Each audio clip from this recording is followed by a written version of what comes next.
I always think, like, if you're not really manifesting something, do you really need to connect? But I think actually, I think as humans in general and as women in particular, I honestly think that honouring the moon cycles, even if you just pay attention to the new moon and the full moon, or the waxing and the waning cycle, I think it really changes your life for the better. It literally is the rhythm that women are wired by. And Exactly. to sort of, divorce ourselves from that doesn't even make sense. We can't, so that is, yeah. So everybody, moon messages.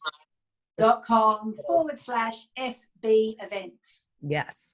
So do you have any other thoughts on the eclipses of 2020? Because I know we're finishing one series of Cancer Capricorn and then moving into the Gemini Sagittarius series in the summer that's going to kind of overlap. What do you think?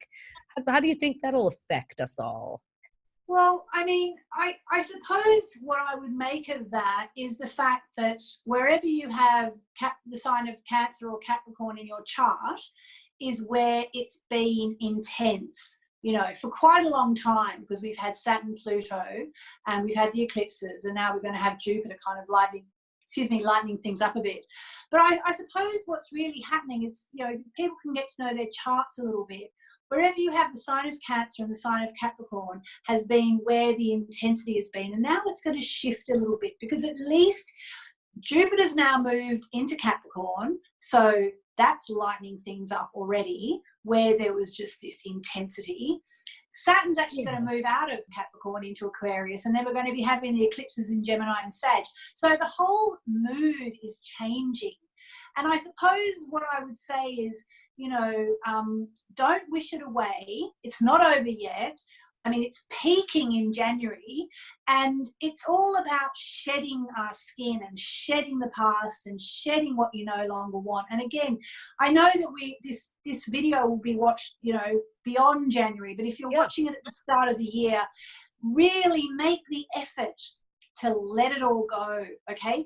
Pluto is the plumber of the zodiac, when the sink is blocked. I mean, I don't need to tell you, I'm telling you. I was talking about that with someone else, the planetary plumber. I love that you said that. When the sink is blocked and you get the plunger and you go like that and you go, boom, boom, boom, but it all comes out.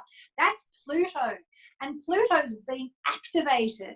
So, and then, the landscape's going to shift. And you're going to feel the landscape shifting. But before all that happens, like Saturn moving into Aquarius in March and, then the Gemini, Sag eclipses and all that, before that happens, try and learn the lessons, because all this isn't happening just to drive you mad or make you sad or cause you problems. It's happening because on some level we have these lessons to learn, and we are here, I believe, we are here to evolve. So all this stuff is trying to help us evolve